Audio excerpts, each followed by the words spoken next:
नमस्कार दोस्तों। आजकल वाहनों में आग लगने के इंसिडेंट तो आपने कई सारे देखे हैं। हम देखते हैं कि कई सारे इलेक्ट्रिक व्हीकल्स भी आजकल जो है वो रोड पर चलते चलते अचानक पार्किंग में जल जाते हैं, या कई बार चलते चलते गाड़ी में अचानक से आग लग जाती है। तो इन सारे इंसिडेंट के पीछे कई सारे कारण होते हैं। कई बार मैन्युफैक्चरिंग फॉल्ट भी होता है, कई बार कस्टमर की गलती होती है, कई बार वो वायरिंग को टेम्परिंग कराता है, कई सारे एक्स्ट्रा एक्सेसरीज लगाते हैं, उनके कारण होता है।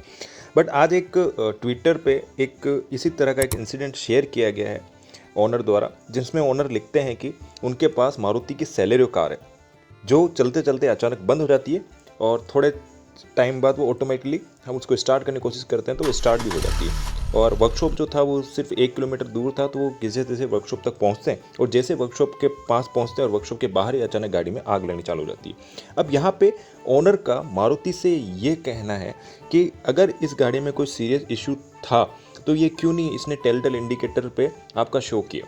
इंस्ट्रूमेंट क्लस्टर में आजकल के समय में हम जानते हैं कि आज के समय में जो इंस्ट्रूमेंट क्लस्टर है उनमें कई सारे वार्निंग साइंस जो है वो आपके इंडिकेट हो जाते हैं, जिससे जो ड्राइवर है उसको पता लग जाता है कि आपकी गाड़ी में कुछ इशू है, तो वो गाड़ी को रोक लेता है। बट यहाँ पर किसी प्रकार का साइनेज जो है वो आपकी गाड़ी में नहीं आया।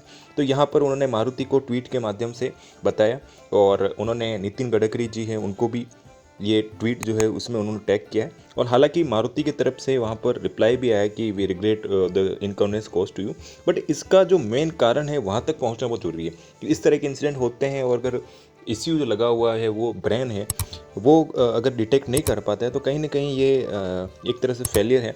तो इस पर कंपनी को ध्यान देना चाहिए। दूसरा है कि गाड़ियों में इस तरह के इंसिडेंट हो रहे हैं तो क्यों ना FDSS सिस्टम, जो fire detection and suspension system है, उसका क्यों ना सिस्टम जो है वाहनों में लाया जाए। हालांकि हम समझ सकते हैं कि आजकल इंडियन गाड़ियों की जो रेट है, अभी एयरबैग्स कंपलसरी हो गया, उसके कारण रेट बढ़ गई है। बट यहाँ पर जो सेफ्टी कंसर्न है उसके लिए कुछ ना कुछ होना चाहिए कि अगर इनिशियली कोई फायर लगती है तो उसको सस्प्रेस कर दिया जाए, उसको रोक लिया जाए, ताकि गाड़ी में इतना बड़ा जो है मेजर नुकसान ना हो। और ये जो कार है सेलेरियो मारुति सुजुकी की, आशा करते हैं कि मारुति सुजुकी इस पर इन्वेस्टिगेशन अच्छे ढंग से करेगी और वो पता लगाने की कोशिश करेगी कि फ़ॉल्ट किस चीज़ का था। कहीं ओनर की तरफ से तो कुछ फॉल्ट नहीं था, एक्स्ट्रा फिटमेंट तो नहीं था, या फिर कोई मैन्युफैक्चरिंग फॉल्ट था जिसकी वजह से ये हुआ। क्योंकि इंस्ट्रूमेंट क्लस्टर पे किसी प्रकार का साइनेज नहीं आना, ओवर हीटिंग का या आपका किसी प्रकार का भी साइनेज नहीं आया, तो ये एक कंसर्न है जिसको मारुति सुजुकी को देखना चाहिए। और आप सभी कार ओनर से भी मेरा निवेदन है कि आप अपनी कार में जो है जितना कम हो उतना आप मॉडिफिकेशन कराएं, एक्स्ट्रा एसेसरीज फिटमेंट कराएं। क्योंकि आप जब ये कार डेकोर से करवाते हैं तो कहीं ना कहीं आप अपनी गाड़ी की वायरिंग जो है उसके साथ खिलवाड़ करते हैं।